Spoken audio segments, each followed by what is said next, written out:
Hi everyone, welcome to the November 8th edition of the TimeformUS Pacecast, or the Breeders' Cup Recap Edition, as the focus of this podcast will be last weekend's Breeders' Cup Racing Festival. Both days, Friday and Saturday, we'll discuss all 14 of the Breeders' Cup races here, as I am, of course, joined by my usual co-host, Craig Mulkowski. I am David Aragona, and Craig, I'm looking forward to talking to you about these races because we haven't really discussed them. You were, of course, at the Breeders' Cup, so we haven't really gotten a chance to speak until right now, so I'm interested to get your take on all of these races after taking them in live. But first of all, how was it being at this Breeders' Cup event?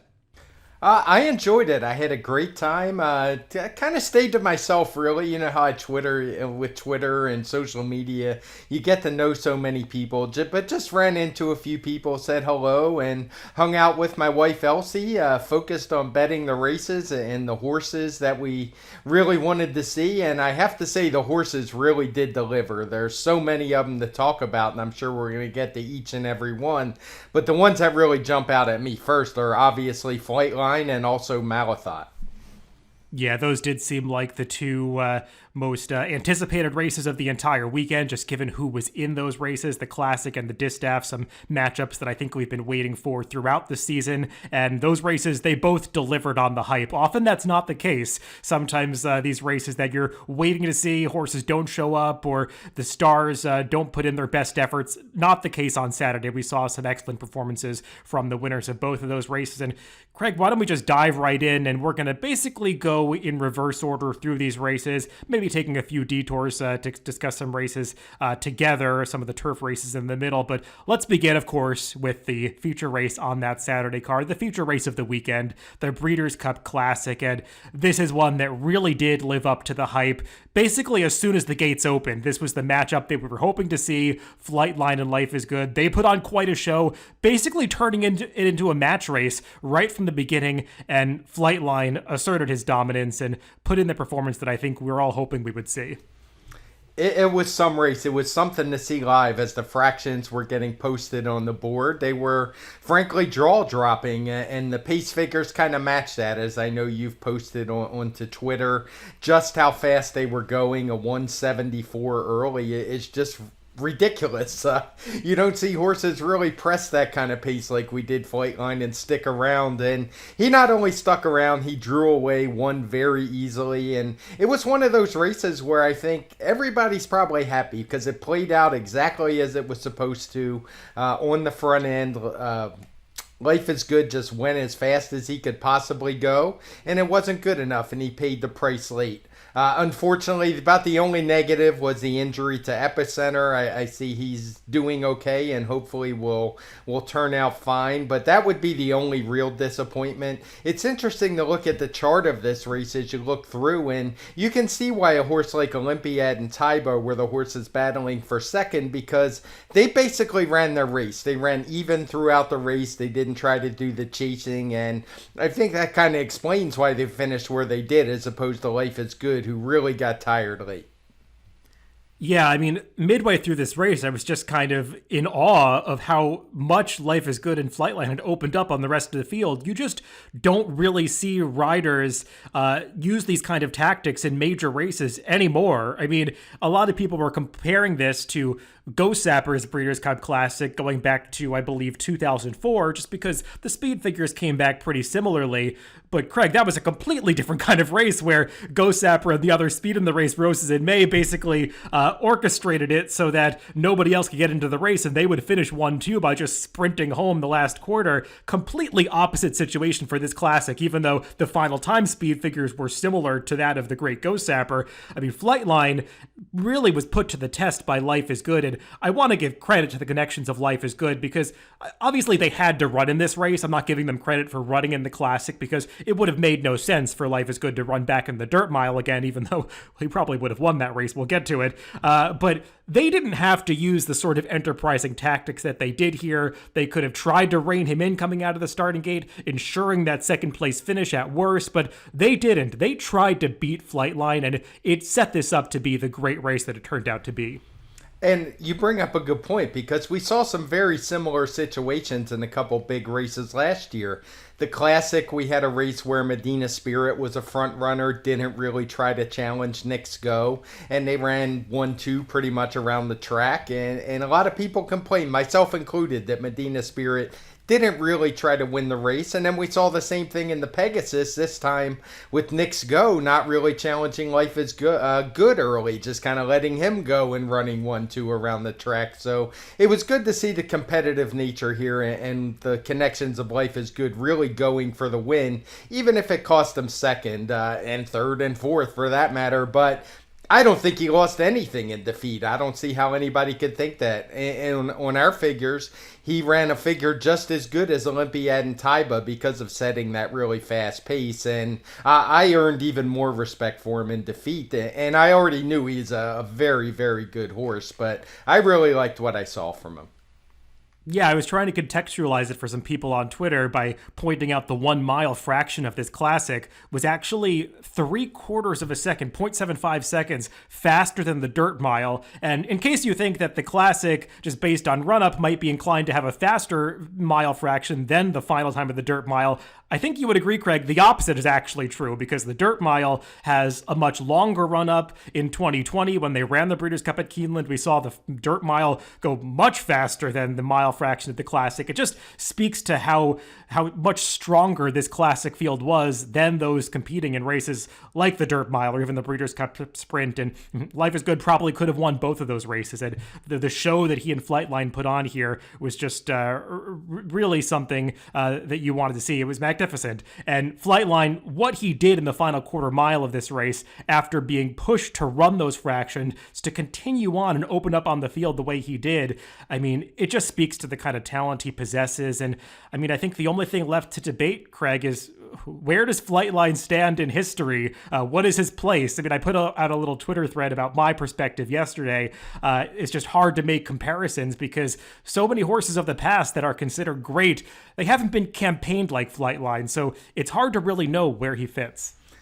It is, and I haven't seen your poll yet, so I feel I can give my opinion without being swayed at all. I would say Flightline is as talented as any horse that I've ever seen. Now, I was a little too young, even though I was alive, to really remember horses like Secretariat, Seattle Slew, even Affirmed. I mean, I do remember them somewhat, but not so much till the mid-'80s when I really started knowing the really good horses. But what I would say about Flightline is, like I said, he's as talented as any horse I've ever seen. It's hard for me to imagine he's not as talented as any horse that's probably ever really run.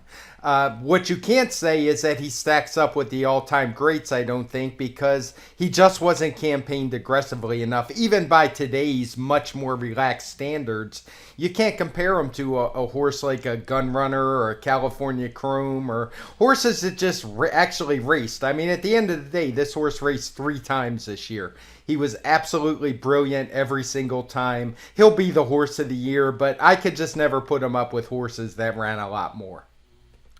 Yeah, it's a really hard thing to say. I think people would think about comparing him to a horse like Go Sapper, and I believe of modern horses, that's probably where you want to look. The difference being that Flightline, unlike Go Sapper, didn't take a few starts to find himself. I mean, he was brilliant from day one, never really challenged at any point. I use the word peerless. I mean, he just, there's no horse running right now that can come close to Flightline, and he proved that on the racetrack. Even though he only ran 6 times, they're retiring him, I mean, obviously because of the stud deal and the amount of money he's worth. I mean, the economics of it just makes it, there's no sense in running him anymore from the owner's perspective.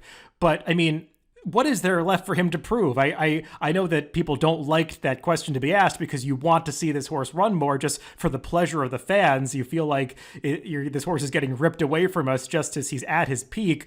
But, I mean, Craig, this was as strong a Breeders' Cup Classic as we've seen in many years, I would say. I mean, stars have come along like Arrogate and Gun Runner, but I mean, there was real depth and quality in this field that we haven't seen in a long time, and Flightline just absolutely smashed them.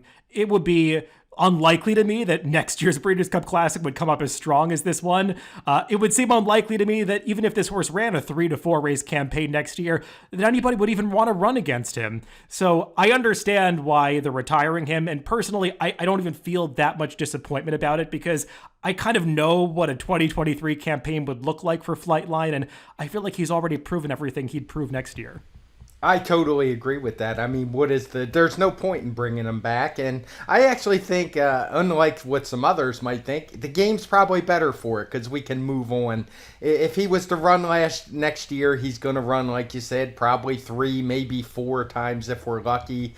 All the races that he isn't in is going to get looked at like JV type races where horses won't get any credit. So he's obviously a great horse. Nobody was beating him. If he stays healthy, he would do the same thing next year. Hard to imagine. I mean, what else could you do than what Life is Good did? Go those fractions, make him chase you, and he just blew him away. So happy retirement to Flightline. I love that I finally got to see him run. And I'm not really going to miss him because, for one, we didn't see him all that much. And two, as you said, what would be the point there? It just wouldn't do a lot for racing next year. And I think there's still a lot of really good horses left that are going to be in training next year. And I look forward to seeing them match up on what's a more fair playing field because, frankly, they were all overmatched against Flightline. Yeah, I understand that perspective, Craig. The racing when Flightline is running is just not that competitive because he is so much better than everybody else. And I mean, I guess the one thing I can say about him, while I agree that if you're defining all-time great based on accomplishments, his accomplishments don't stack up against the horses that were much more hardy or used to run much more often, the horses of the 70s, or even a horse like Skipaway or Cigar. He did not put forth those kinds of campaigns, but the one thing you can say about Flightline is no horse in American racing history has put together a career like his where he was so untouchable. And perhaps that was orchestrated by his connections. Perhaps that was because he was campaigned so lightly that he was able to show up at his very best every single time. And maybe other horses throughout history might have been able to achieve these kind of results if they had, only raced a few times in the biggest spots throughout their careers. But it's one of those questions that we'll never be able to answer with any definitive, with any certainty because we haven't seen it. And maybe we'll see more campaigns like this in the future, but Flightline truly was unique and peerless, and it'll be a little sad to see him go, I suppose, for the fans that really do want to see him race again, just to appreciate his brilliance, but I'm sure we'll see plenty of progeny by Flightline in the future. And as we wrap up our discussion of this Breeders' Cup Classic, Craig, you mentioned some of the runners that finished behind them. Taiba and Olympiad, they both showed up, I think, with their best performances, just couldn't get close to Flightline, even getting that favorable pace setup in front. Just not nearly in the same league. And got to give an honorable mention to Rich Strike, who ran the best race of his career to finish 4th here. I mean, horses showed up and ran their races in behind, and I think it just speaks to how well the winner ran. Yeah, I think they all ran their race. You could even say that for Hot Rod Charlie. He ran figures, which he's been running. It's just the other horses were too good. Junior Alvarado gave Olympiad a great ride, I thought. It's not that he didn't try to win. He just couldn't win, and he did what he could and got the horse's best placing. So, fun group. I know not many are coming back, but some of them are, and they're horses who are running in the 130-plus speed figures. So, we do have something to look forward to. Let's move on to that other anticipated matchup of the Saturday card. The Breeders' Cup Distaff run 2 races earlier, and different kind of result here, Craig, as it was not total domination. We had a real fight to the finish here as 3 noses hit the wire together, and when you've got Malafat in one of those photos, I think you can pretty much trust her to come out on the winning end, and that was the case here as John Velasquez timed this perfectly as she just got her nose down at the moment they hit the wire, was really not in front at any point before that. No, it was, and she might have got the biggest round of applause other than Flightline when she won. Even though it was very tight, I think watching it was fairly obvious that she got the job done, but the three on the wire all just ran fabulous. Blue Stripe, who had made her North American debut in the Breeders' Cup last year, didn't really run, but had a brief, but I should say few races this year, but ran well every time. Showed she's the real deal. I mean, it's not like she was quitting. She was game right through the wire. And Clairiere bounced back from that tough start last time where she was basically eliminated, hitting the gate, and showed that it was no fluke and was right there at the finish as well. Before we get too much into the dirt races, I did want to ask, as someone that was there live, it's sometimes kind of hard to get a perspective, but outside the Classic, it seemed like speed horses were struggling, in particular horses on the rail. Did you see anything or make anything of that? It's not something I've thought too deeply about, so maybe you're catching me a little off guard with that question. I thought that speed didn't have a lot of success, but if they were hampered by the racetrack, I'm not sure.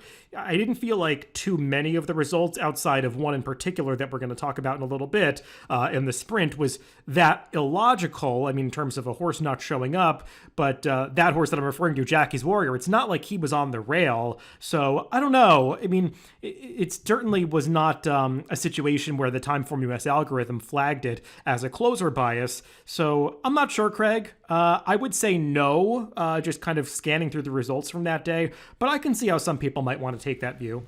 Yeah, it was my thought as well. I think most of the results were logical. I think maybe the inside path might have been a hair deeper, and you can maybe see it a little with Clairiere where it looked like she was really flying, but it might have just been reluctance to go through what was a pretty tight gap in there that Joel Rosario was trying to thread. So overall, my opinion was it was a very fair racetrack, and I just don't think we had a lot of really good speed horses that were the actual contenders in the races, as opposed to horses that like to come from off of it a bit.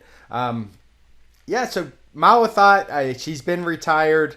Heck of a career from her. I don't think she ever really ran a clunker. She never missed the board. I think her worst race was when she came in third. She showed up, won all the big dances. She was an Oaks winner. She is now a Breeders' Cup Distaff winner. Ran good speed figures. So just a really great career from her, and seems like she has to be a Hall of Famer. Yeah, I'm just about to say the exact same thing. It does feel like she's compiled that sort of resume.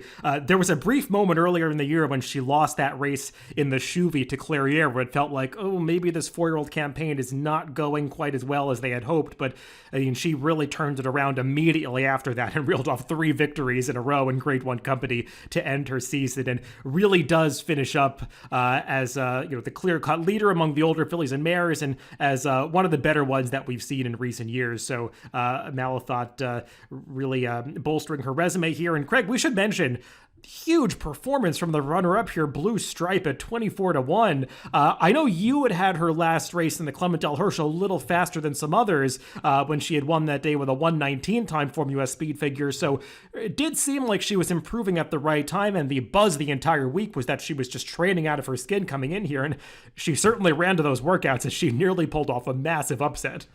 She did. I have a good friend who was playing in the Breeders' Cup Betting Challenge, and she was one of his key horses for the whole time, and it turned out really well for him. I'm not sure where he finished. He did pretty well. He didn't win or anything, but he made a lot of money because of that opinion, and he just liked how she looked. He loved her last time at Del Mar as well, and she backed it up. I was actually surprised looking at the PPs. I had forgot that her speed figure was quite as good as I had it, and she showed up and ran a great race, and I had said she was definitely game and easily could have been the winner. I guess the one horse we have to talk about is Nest that we haven't mentioned yet, who wound up going off 7-5, which in a field this deep, I guess I get it, but I thought it was a little silly with the competition she was facing here. But I don't want to knock her too much. I thought she ran okay. She did not have the best of trips, to be sure. I thought Nest got a decent trip overall. She was a little farther back than I think they would have preferred in the early going, but I didn't see her have any trouble. She just lacked that early speed that was needed to get forward in this race, and the pace did moderate a little bit on the backstretch, which allowed her to move forward. And I mean, I guess if you're looking at the chart, it seems like she made a middle move. Watching it, the replay and live, I didn't so much feel that way as kind of they just came together on the backstretch. She, at the end of the day, she just didn't have that turn of foot that we had seen from her in races like the Belle Dame and the Alabama, where she had asserted her dominance over much weaker competition. And she was exposed a little bit here, but she is just a 3-year-old. She was facing some really, really good older horses, and they've already announced that they're going to keep her in training as a 4-year-old. So, I mean, she can certainly enjoy a career like Malathaat if they bring her back next year and takes that same kind of step forward, because she is still a really nice horse, just didn't really show up with her best race on this day. No, she didn't. The part of the trip I was talking about is there was a pretty stiff wind. It was with you in the stretch and against you on the back stretch.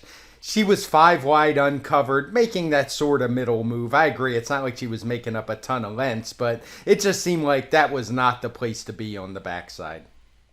Yeah, that a lot of people were wondering about that wind situation and how much it might have affected the trips on the horses, also how much it might have affected the fractions and final time. Obviously, with the pace figures, Craig, that's kind of just built into how you make them, because if the wind is consistent throughout the day, it's going to show up in the times.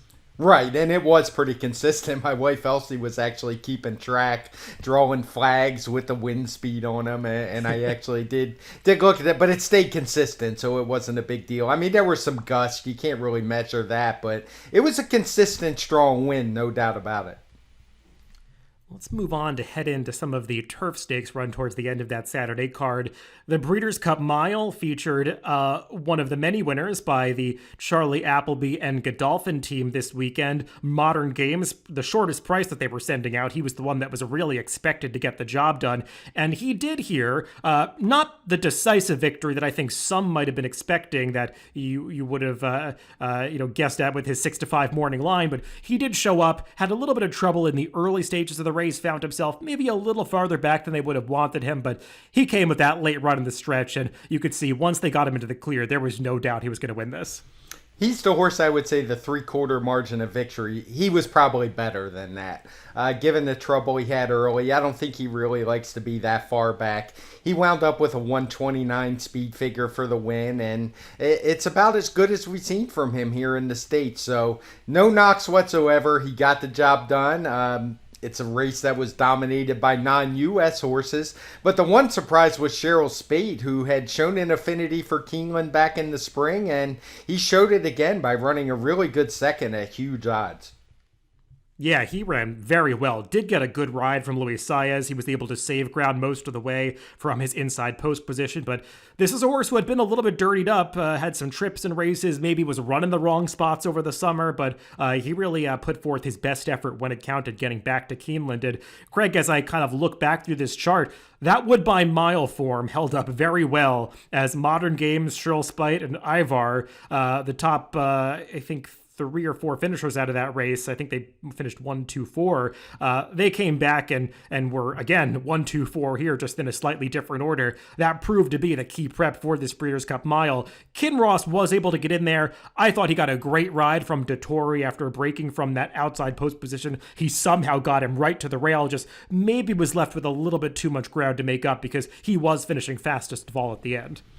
Right, he got a great ride, about as good as you could get from that 13 post. As you say, sometimes you're just going to get shuffled, though, when you try to get the inside, so it's one of those lesser of two evils. Thought he got a good ride, just not quite good enough. Before we move on, one thing I didn't mention earlier races we talked about were the speed figures, which get a little bit excited. I should mention Flightline ran a 144, which wasn't quite as good as what we saw in the Pacific Classic, but it's still as good as anything I've seen. And Malathaat ran a 123, which was slightly down from what she had run in her last race, but pretty much on par with what she's done this entire season. Yeah, Flightline's 144. I mean, obviously, as you said, it's not quite up to the standard he set for himself, but among other horses that have run in the past decade, few have approached the 140 mark. I think Gunrunner, Arrogate, you could probably name if there's anybody else, Craig, but I mean, that's some pretty rarefied air in Flightline. He is tops among them. Yeah, that 144 was the second fastest figure since Timeform US has been in existence, only to his Pacific Classic. Let's move on to the other turf race towards the end of the day. On Saturday at Keeneland, the Breeders' Cup Turf, the race that took place right in between the Distaff and Classic, and more Appleby Godolphin European domination just in general as Rebels Romance got the job done here. I guess some would be a little surprised that he went off at nearly 6-1. Probably that had a lot to do with the fact that James Doyle, who is not the stable rider for Appleby and Godolphin, was named on him as opposed to stablemate Nation's Pride, who took a lot more money in this spot. But Rebels Romance was the one who really showed up on the day, and I thought James Doyle gave this horse a great ride for who he is, because he's one that lacks that turn of foot, and that was one of the things I was a little bit concerned about watching his prior races, but he got him out into the clear on the turn. Not really concerned about losing ground as he came into the stretch pretty wide, but once he had built up that full head of steam at the quarter pole, it was pretty clear nobody was catching him. No, he was clearly the best horse in this race. And it's good to see he's actually a gelding, I believe. So I imagine we're going to see him some more. He's a horse who has won on the dirt in the past. We saw him win the UAE Derby as a 3-year-old. Unfortunately, things didn't go well for him after that. He didn't make it to the Kentucky Derby, but he had taken the route through Germany, and I've one who's long appreciated the racing in Germany. Sometimes it gets knocked as maybe not quite at the same level, but I don't really think that's the case. Germany has some really good racing at the top levels. Rebels Romance, he had won both of the Group 1s there recently, and he showed it was no fluke once again, as he was just much the best. Yeah, Turquator Tasso, Alpinista, the last two winners of the Arc de Triomphe, both coming out of Germany or taking a German route to win those races. Rebels Romance, now a Breeders' Cup Turf winner after having raced in Germany. I thought the German form was a little overrated for Rebels Romance coming in here, but he certainly didn't get bet that way, and just probably the best horse on the day. Stone Age got a great trip and ride from Ryan Moore, who was really a star of the weekend. We'll talk about his rides a little bit more later. The 3-year-old, though, he ran well, another runner for Aidan O'Brien. Warlike Goddess, Craig, she was arguably a little bit unlucky again in the Breeders' Cup. Joel Rosario just doesn't seem to have the timing quite right with this filly. He had her a little bit too far back, getting shuffled back inside again. I'm skeptical that she could have won this race anyway, given the way that Rebels Romance ran, but she just found herself too far back at the top of the stretch.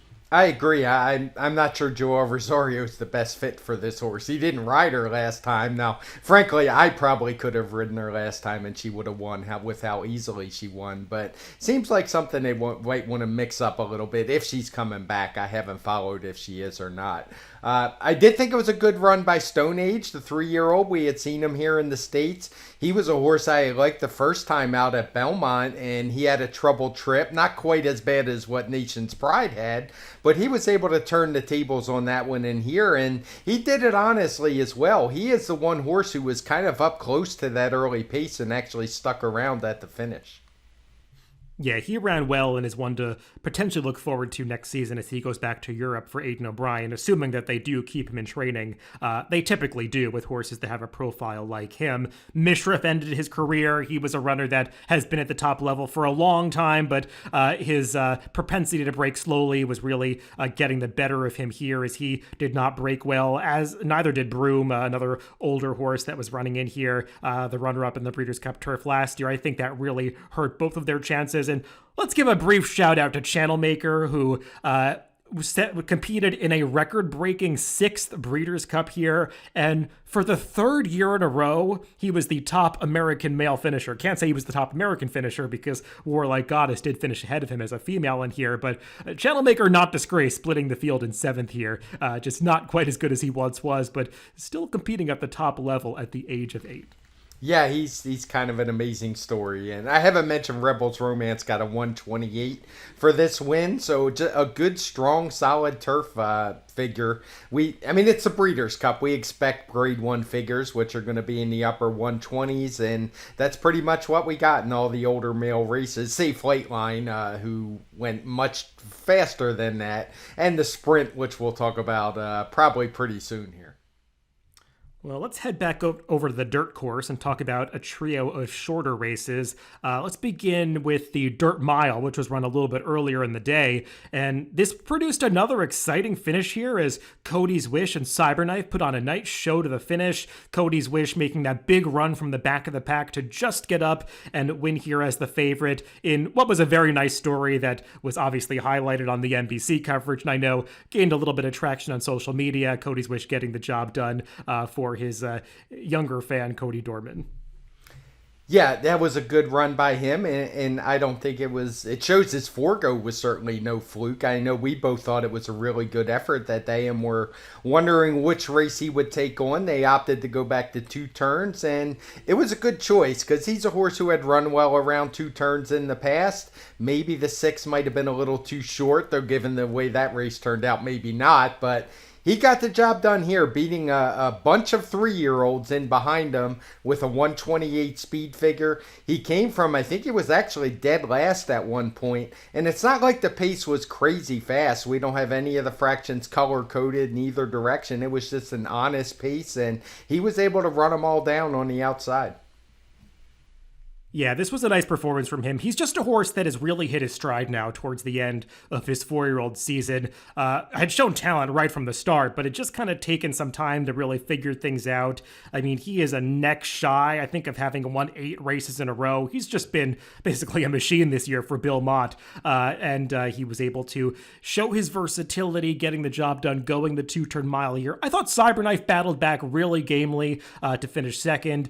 He was making an earlier move into that pace, whereas Cody's Wish was coming from a little farther back. At the end of the day, Craig, I think it was fitting that these horses were running in the dirt mile because they didn't really belong in the Classic. I mean, the top 2 arguably could have gone a different route if they had been campaigned differently, but the real cream of the crop wound up in the better race, and Cody's Wish and Cyberknife, they put on a nice battle here, but I do view the dirt mile, and I think fittingly, as a little bit of a consolation prize on this Breeders' Cup program. I agree. You know how I feel about the dirt mile. Not the biggest fan, but it was a good race for these horses because I don't think any of these, like you said, belonged in the Classic. We could argue that maybe the 4th place finisher, Gunite, and I would argue should have been in the sprint. I think the only reason he wasn't was because of the presence of Jackie's Warrior, and I thought he ran fine. He just didn't run as well as he could have if put in the right race.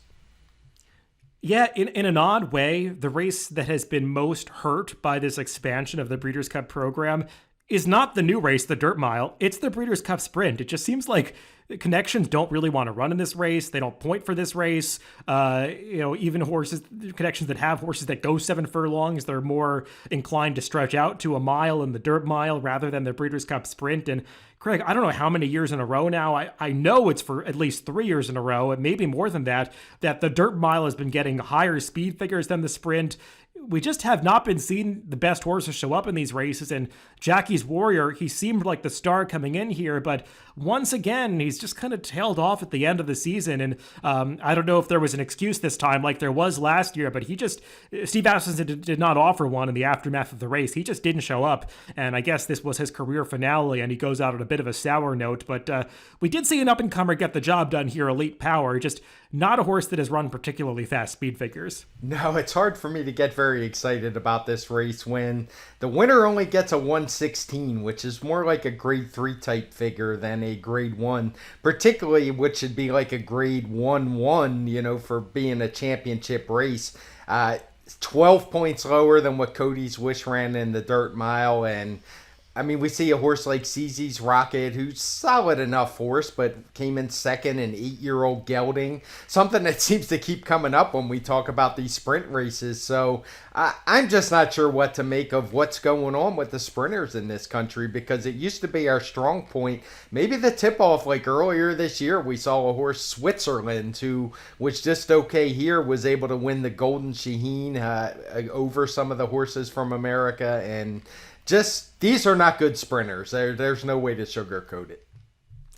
And this is one of the more difficult Eclipse Award categories now. I don't think there's a clear leader anymore. I guess some might be inclined to still favor Jackie's Warrior based on what he's done early in the season. It'd be kind of strange for him to become a 2-time Eclipse Award winning male sprinter, having run poorly in the Breeders' Cup Sprint 2 years in a row, but it seems like that's a possibility. Though we should mention, you almost want to give the male sprinter award to a trainer, and that would be Bill Mott, because with different horses, he has just dominated these shorter races all year with runners like Speaker's Corner earlier before he went sour. Cody's Wish won the Forgo. Now Elite Power's come out of the woodwork. He even had that female obligatory do so well, winning a Grade 1 earlier in the year. Bill Mott has just cleaned up in the Grade 1 sprints across the season, and obviously with a few different horses, so you can't really anoint any one of them as the clear leader of the division, but I definitely am excited to see what he does with a few of these next year, because it sounds like both Cody's Wish and Elite Power could stay in training. And what's odd about that is Bill Mott's never been a guy known for sprinters. He was always his best horses were turf horses or horses going long on the dirt. So it's an interesting transition. For me personally, there's no way I could vote for Jackie's Warrior for the Eclipse winner over Elite Power after what we saw. I don't think Elite Power is any top horse compared to sprinters of the past. But he won the Vosburg easily. He won this race easily. He didn't really lose once he broke his maiden, he just kept right on going. So I would imagine he's going to be my pick over, I can't think of anyone else, and there's no way I would pick Jackie's Warrior. Yeah, I guess the only other horse you can consider is Jack Christopher, who did not get to run here. I know they wanted to. Unfortunately, he was going to be scratched by the vet. But he never beat older horses, and I feel like it's tough to really make a strong case for him based on the races that he did win and the horses that finished behind him. So yeah, I'd probably have to lean towards Elite Power as well. And at the end of the day, Craig, you should reward the horse that actually ran the championship race. So many feel like they cannot run in the Breeders' Cup Sprint and still make a case for their horses to win these awards. Well, I think we have to award the horse that actually tried to run in the race that corresponds to this division. So Elite Power is the one that I would probably lean towards as well. As far as the filly and mare sprinters go, we saw their championship race go as the first Breeders' Cup race on Saturday, and this division becomes a little more clear-cut as Goodnight Olive has really asserted herself. She was bet down to be a pretty short price here, shorter than I think even I expected her to be, and she ran to that backing, getting the job done. She's now won 2 Grade 1s in a row to go along with her Ballerina triumph, and she was just the best horse on the day.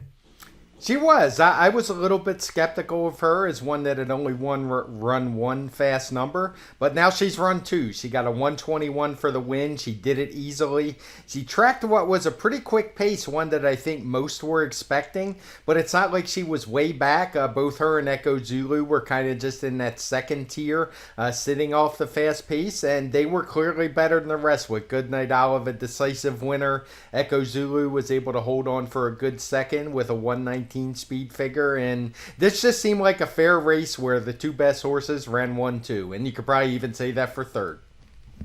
Yeah, for sure. She ran ahead of some horses who really did show up with their best efforts, both of those 3-year-olds that were second and third for the same connections. Echo Zulu really getting back to some of her best form here, but just not quite as good as Goodnight Olive, who has been talented from day one. I think this was her 6th victory in a row after she had lost her career debut.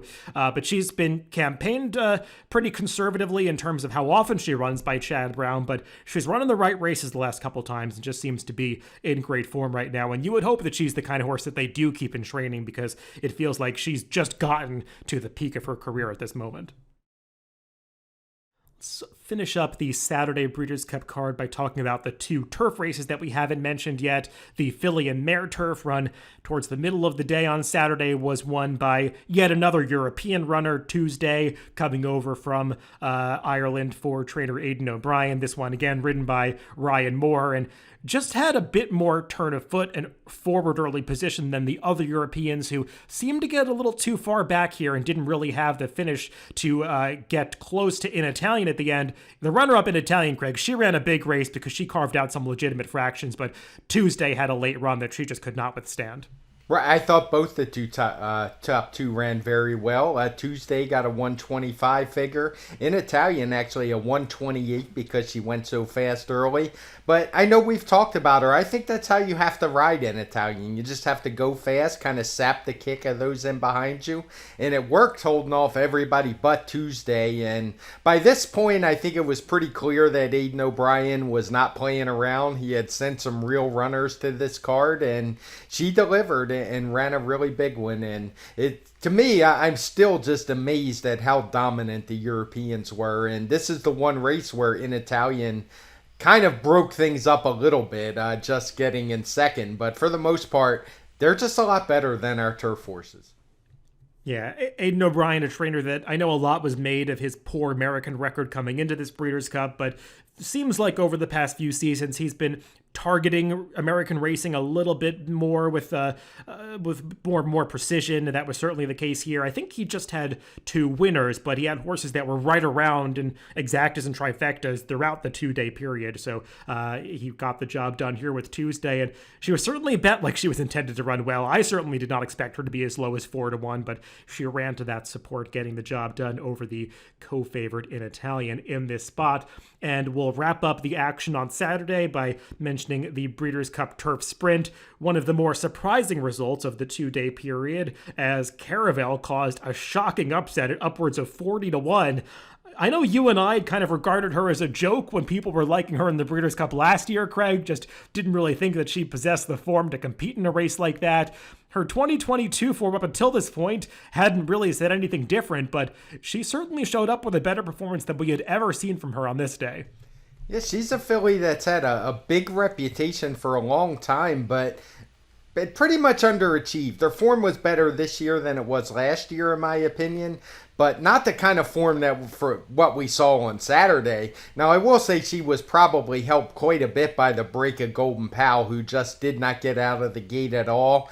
Kind of showed that maybe he was tailing off, as I know you suspected. He wasn't really the horse that we saw last year. All of this season just hasn't been the same, and once that happened, it just kind of opened things up because the rest of the field looked pretty wide open.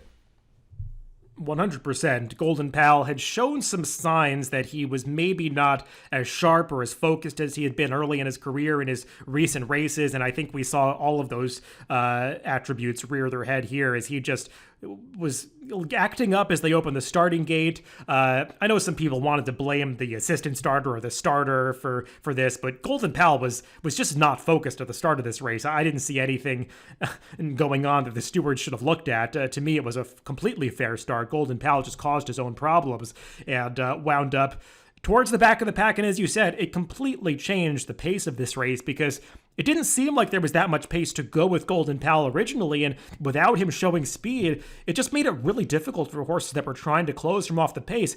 I actually think that the third place finisher, Creative Force, ran a gigantic race to come from as far back as he was to get up for third here, beaten by just under a length, but it was really difficult to make up the kind of ground that he was trying to.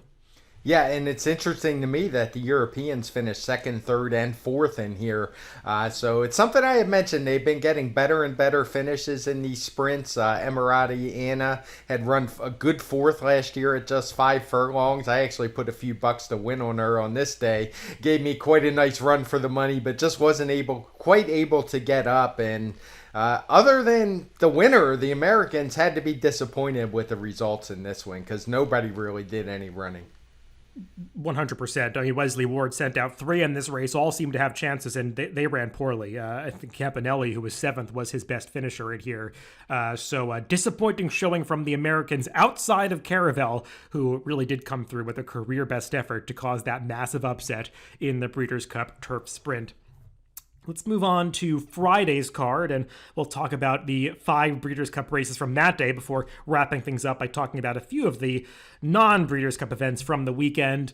The feature race on that Friday card, the Breeders' Cup Juvenile. This was supposed to be the coronation of Cave Rock, who had looked so talented coming into this race, was understandably bet down to odds-on favoritism, but Now, there were some reports in the paddock that he was maybe a little bit too keyed up going over the edge. Certainly looked that way during the race as he was not able to settle off of that long shot pace setter from the rail. He actually was engaging that horse in the early going, and it proved to be his undoing. But I don't want to take anything away from Forte, Craig, because he really did step up his game to beat this favorite. Forte's really good. I know we had both mentioned that as good as Cave Rock looked, Forte had speed figures which weren't all that far off of him. And if things didn't go exactly as planned, he was the horse most likely to beat him. And beat him he did. I'm pretty sure he was your selection, if I remember right. And he was a good one because he stormed by. And Cave Rock, he was keyed up, but it's not like the fractions were crazy. We don't have any of them color-coded in red. It was just maybe he expended a little too much energy chasing that one, or maybe early in the race, but no real excuse for me. I think Forte was just a little better on this day. Ran his best speed figure yet, a 117, and also showed that, sometimes that versatility helps because he's a horse who doesn't have to be on the lead. I can't claim picking this winner, Craig. I, like you, was on Cave Rock here. Forte did surprise me a little bit, but not in the sense that he showed up, because he's just a horse that has been pretty honest in his last few races. I mean, the way that he won the Hopeful, you might have been a little skeptical about him stretching out in distance in the Breeders' Futurity. He cleared that hurdle, running the best speed figure of his career, came back and ran even better in this Breeders' Cup Juvenile. So to me, Forte is a wholly deserving juvenile champion here. I mean, he's now won 3 grade ones in a row. And Cave Rock, a really nice horse, maybe not as good as some of us thought he had shaped up to be based on the way he won that American Pharaoh in his prior start, but it's not like Cave Rock loses that much in defeat here, Craig. He's still got a 119 TimeformUS speed figure with a bit of a pace upgrade, so it's not like he dropped off that much from the best number that he ran, that 123 in his American Pharaoh. Just given the way that he was a little too keyed up in the early going, he didn't have that stamina to see off the challenge of Forte in the end. Also, the Baffert Trade National Treasure, he ran well as well to be third in here, and it feels like overall a pretty strong edition of the Breeders' Cup Juvenile. Right, coming into this race, I think if you looked at the PPs, you could narrow it down to 4 horses. Anything else would have been a shock. And those 4 horses ran 1, 2, 3, 4. They all ran pretty good. They all ran similar speed figures to what they had already been running. So I do think this year's juvenile is going to prove to be much stronger than last year's, which isn't exactly a high hurdle to clear. Let's move on to the other Breeders' Cup Dirt race from the Friday card, the Juvenile Fillies. And unfortunately, Craig, while the winner of this race, Wonder Wheel, did run very well for her in the context of her career, and even in the context of this race, this came back a much, much slower race than the males ran 2 races later in the Breeders' Cup Juvenile. It looked like it going in that this was just not the strongest group of juvenile fillies, and I think we got that confirmation on the racetrack.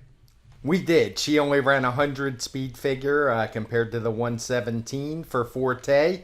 Quite a gap between the two. We've had years where the fillies actually run faster than the colts, which isn't a big thing for 2-year-olds. But this is quite a gap. I guess the one thing I would take out of this race is Wonder Wheel showed some versatility. She's a horse who had won the Alcibiades last time, going wire to wire from a rail post. I know we had both said we didn't think she was a horse who had to have the lead, but she was near the back this time, like way near the back, and was just able to work out a trip, weave her way through, got a great ride from Tyler Gaffleone, and got the job done. As you said, the speed figure leaves a little bit lacking, but it's not a whole lot more I can add to that. Maybe she's a little better than 100 and more like the 105 given the trip that she had, but not a strong group so far, and I would expect we're going to see better fillies next year. Yeah, those that were so concerned about post position, I guess I could let myself into that a little bit on certain horses throughout the 2-day period. Rides proved to be difference-making in a lot of these races more than post position, and we had a few double-digit numbers appearing in exactas and trifectas throughout the weekend on the saddle towels, and certainly the case here as Leave No Trace and Raging Sea, the numbers 13 and 14 were second and third. I thought both ran really well, Craig. Leave No Trace, who had to be used early, to contest that pace, to get over from her outside post position. Flavien Prat, who was on Raging Sea, also gave a great ride, like Jose Lezcano on Leave No Trace. They both somehow got towards the inside from those wide draws, and it proved to be difference-making, but they just weren't quite as good as Wonder Wheel on the day. No, they were fine. Got good rides, as you say. I thought particularly Jose Lezcano on Leave No Trace. That's what I like to see from horses outside on the dirt. Use your horse, get position, then relax. He did it perfectly. Just couldn't hold off Wonder Wheel. I guess we need to bring up Chocolate Gelato and Chop Chop, the two favorites who actually wound up, I don't remember if Chocolate Gelato even wound up second choice. I think she did. But Chop Chop wound up kind of a surprising favorite to me, and these two just did no running whatsoever and wound up in the last two positions. Yeah, it's one of those situations where you kind of want to go back and reassess things after you see how the public is betting the races, which you should always do when you're placing your bets. And I mean, maybe Chop Chop looked like a contender going in, but I don't see how you could justify a price as short as 2-1 on anybody in a race that looked quite as wide open as this Juvenile Fillies. And, we're talking about great rides. We should not go, praising anybody else above Tyler Gaffalione, who gave the best ride of all on Wonder Wheel. I mean, he did have a more inside post position from those two others, Jose Lezcano and Flavien Prat, but I mean, he was like Calvin Burrell skimming the rail around the turn on her to get the job done. So just a horse who apparently has a lot more versatility as far as running style goes than maybe it looked like coming into this race, and she was the best horse on the day. Let's move over to the turf course to talk about the 3 juvenile turf races from that Friday card. Beginning with the juvenile turf for the male runners, this was the final race of the day on Breeders' Cup Saturday, and more European domination here, Craig, as Victoria Road and Silver Knot put on a nice battle to the wire. They both had some traffic troubles early, but I mean, they were able to get through. I wouldn't say that either one of them had bad trips. The riders actually gave them excellent rides to get through traffic to be successful here, but Victoria Road was able to get the jump on Silver Knot at the 8th pole, and that proved to be the difference maker. Yeah, not great speed figures. I mean, they were okay. Victoria Road got a 102, Silver Knot a 101. Not as fast as the Philly race we're going to talk about later, but these two were both very good. We had already seen Aidan O'Brien win the Philly race, so I wasn't quite as surprised as I might have been going in. I thought the 5-1 was a good price after having seen that race, and just more dominance from the Europeans. Not a whole lot to add. I wasn't really impressed with any of the Americans, but I wasn't going into the race either. It was no real surprise that the Europeans dominated. Yeah, and I think I misspoke earlier. Aidan O'Brien actually had 3 winners that he trained this weekend. I forgot about the 2 on Friday, as Victoria Road also going out for him. A horse that had just been improving at the right time in the second half of his season over in Europe, winning a couple of stakes races in France, and clearly one that had no trouble handling the mile distance. He was actually one of the few that was cutting back in this race from a mile and an eighth. Silver Knot, I guess you could argue that maybe he ran this slightly better race because he was off to a slow start, was a little farther back than maybe they wanted him in the early going, had to wait for room. I mean, the hole that William Buick came through at the 8th pole was like Mind That Bird in the Kentucky Derby. I mean, it looked for a minute like he might go over the rail. It was so tight, but he was able to squeeze through and almost got the job done, just fell a little bit short. But these two, Craig, just clearly better than the Americans. And yeah, I'm glad you mentioned William Buick, because he gave some rides that were just incredible. He obviously is pretty fearless. Some of the we're going to talk about another one coming up, I would think. He was amazing, and so was Ryan Moore for that matter. Both of them were just, at least in the turf races, not only were they on the best horses, they were the best riders. Yeah, they tailored their rides to the race course and also to their horses. And when I say the race course, I mean, if you go back and watch these turf races, so many of these races, both of those riders are right on the rail, or at least in the 2-path. I mean, they knew how to save ground and somehow find a way through when it mattered in the stretch. And I mean, they obviously had the horsepower to do it, as the Europeans just generally did well this weekend. But both of those riders did extremely well in this Breeders' Cup event. Let's move on to another Aidan O'Brien trained winner in the Breeders' Cup Juvenile Fillies Turf, this one ridden by Ryan Moore as well, and he didn't have to get too clever with the ride on Meditate, Craig. I mean, she was about 3 wide around both turns. didn't seem to matter, though, because she was just so much better than these horses. That was probably for me the most impressive win of Friday. It didn't get the same speed figure as the Juvenile did, but she wound up with a 110. She did it from the back of the pack in a race that didn't feature all that fast of a pace. It was just kind of an honest pace set by Spirit Gal on the front end, and she just blew him away. Well, like I said, ran a 110. I thought this was one of the races where the American Pleasant Passage actually ran really well. She was a horse who had went wire to wire last time, but another who, like the Juvenile Fillies winner, probably doesn't need to be on the lead and was pretty far back this time. Ran a good second with a 107. So good effort from her, but Meditate was just so good. Yeah, Pleasant Passage will be an exciting horse for next year for trainer Shug McGahee, but just not in the same league as this winner, Meditate, who, as soon as Ryan Moore asked her to go, you could see within a matter of strides this race was going to be over because nobody else was moving at the rate that she was once she quickened at the quarter pole. And just a really nice filly. There were some stamina concerns, perhaps, as she was stretching out to a mile here for the first time, but those proved to be really not concerns at all. She arguably ran one of her better races, finishing up here as such a dominant winner. And we'll wrap up the European domination on this Friday card by talking about the Breeders' Cup Juvenile Turf Sprint, the first Breeders' Cup race of the weekend. And I know you were about to mention this ride by William Buick, Craig, because, I mean, this is one that you can just go back and probably put on his career highlight reel, the way that he somehow was able to get Mischief Magic from last on the turn up to first, winning this race while seemingly going through horses to win. It was jaw-dropping. Even watching live, you knew it was pretty special. And then watching the replay, and then obviously you have to have the horse to do it. You have to have a horse willing to go through those tight spots, a horse that has that burst of speed to take advantage. And Mischief Magic did, getting a 110 speed figure, same as Meditate.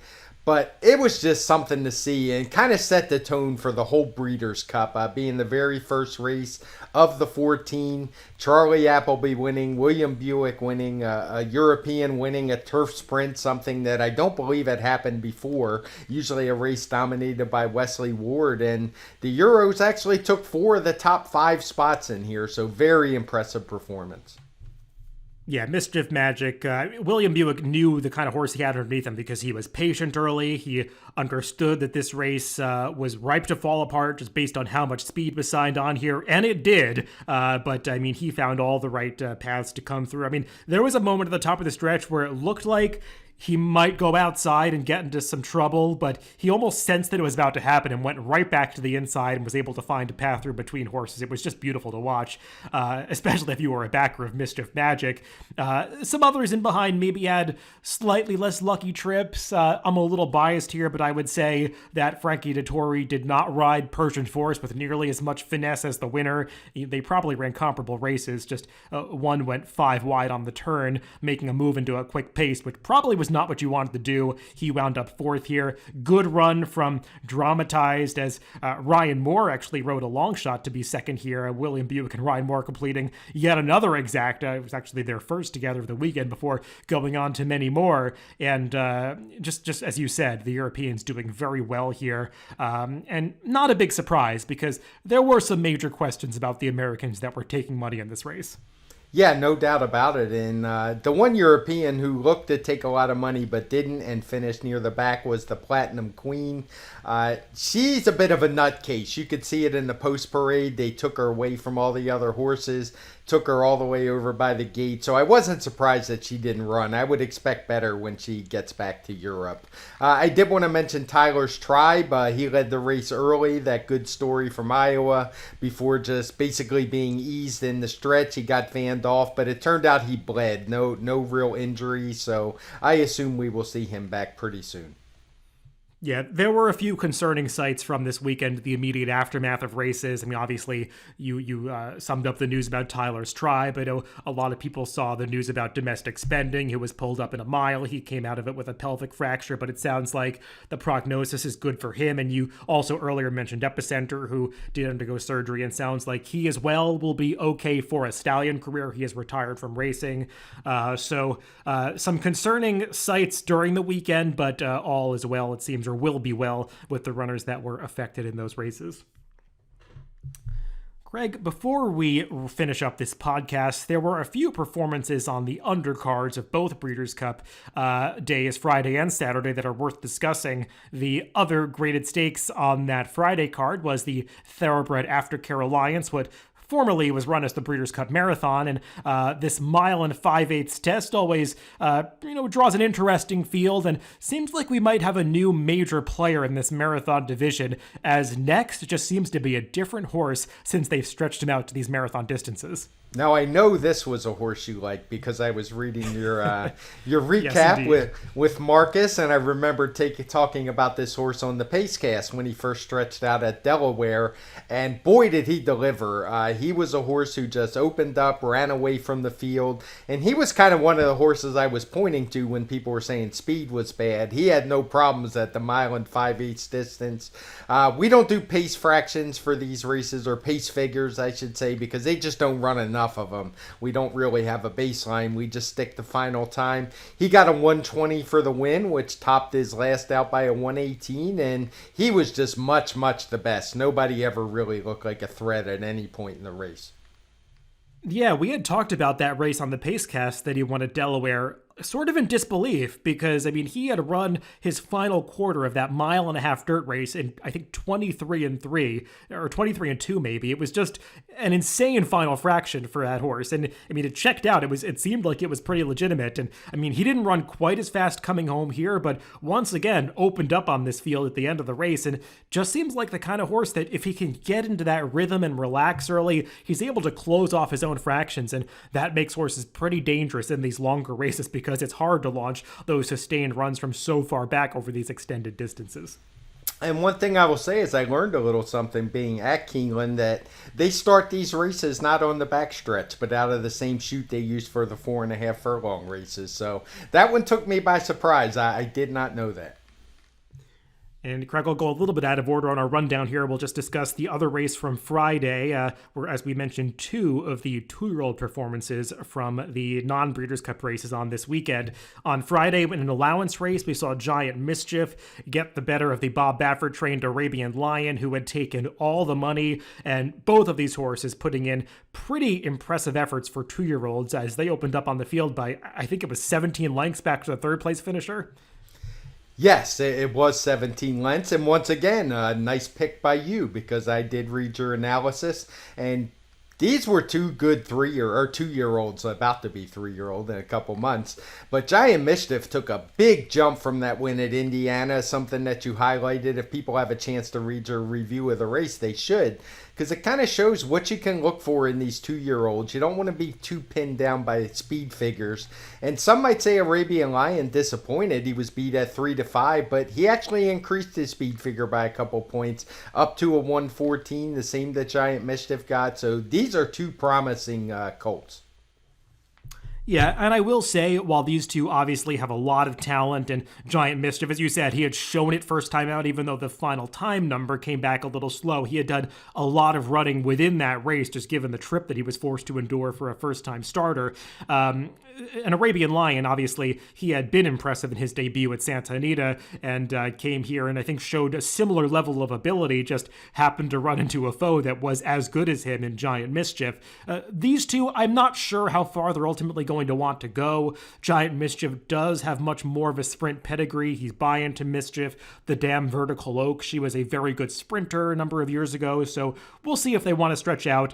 Maybe Arabian Lion has a bit more propensity to do that as a son of Justify, but both of them clearly have a lot of talent, because, as you said, 114, a strong number for a 2-year-old, and Greg, we saw a similar number achieved by a 2-year-old on the Saturday undercard as the Bob Baffert-trained Arabian Knight came over from California to make his career debut in the first race of the day, and he put on quite a show. Yeah, the Bob Baffert undercard horses didn't do all that well. We saw the loss we just talked about, even though the horse ran well. We saw Messier, a race after this one, not really perform. I think he bled as well. But Arabian Knight was the real goods in this one. He showed up big time. This was actually the one race that I was able to watch from the apron that day. And man, was he impressive. He just absolutely drew away from the field in the stretch, completely blew them away, did so pretty easily, got the same 114 speed figure as the race we just talked about. And just this one, I'm not sure about the breeding. I'll leave that to you, but he's by Uncle Mo, so it's not a big surprise he was good, but man, he was really good. I was super impressed. Yeah, I remember being a little bit surprised earlier this year when I was kind of following the auctions and saw that he had sold for, I think it was $2.3 million after his sales work, where he did go in 9-4 and was impressive, but it just seemed like a lot of money for a horse with no damn side pedigree. I mean, this horse is by Uncle Mo, but if you look at the female side, there's just nothing there. I mean, he's the dam sire. Astrology is a name that you rarely see in pedigrees. There's not been much stakes production if you go back through this female family, but clearly Uncle Mo has sired a good one here as Arabian Night. I mean, you can just see it in his stride. If you watched his workouts leading up to this race or during this race, he just covers so much ground and is a beautiful mover. I mean, it's way too early to compare him to a horse like Flightline, but the thing that you notice when you watch Flightline's debut is just the way he covered the ground, and this horse kind of gives you that similar vibe where he's just a beautiful mover, and it's going to be interesting to see how far he wants to go, where they go with him. But I mean, I know Bob Baffert's not allowed to compete with his name as the listed trainer in the Kentucky Derby once again this year, but it does seem like he's got a pretty talented group of horses that are about to turn 3-year-olds. Yeah, I was going to say, I wouldn't be surprised if this one turns out to be the best of those we saw him run this weekend. Well, Craig, that wraps up all the races that we're going to look back on from this Breeders' Cup weekend. We decided to just focus on Keeneland this week. There were some stakes races that took place elsewhere, but I mean, obviously, all of the eyes of the racing world were trained on Keeneland for Friday and Saturday, so that's where we wanted to focus and spend most time on. We will, of course, branch out to some other venues in future weeks, and Craig and I will come back to do our TimeformUS forecast next week. No Breeders' Cup racing on tap or anything quite at that level, but I'm sure we'll find some interesting things to handicap in the upcoming weeks, Craig. Yeah, and those races you talk about, I will put out all the speed figures. They're all done and ready to go. So any that we didn't cover, you'll be able to find on Twitter when I post them later today. Well, everybody, as always, thanks for listening to these TimeformUS podcasts. Remember that you can always catch these podcasts on DRF.com, Apple Podcasts, Spotify, and YouTube. Wherever you get your podcast, just make sure to subscribe to the Daily Racing Form channel. Thanks for listening, everybody, and make sure to tune into that TimeformUS forecast coming up later in the week.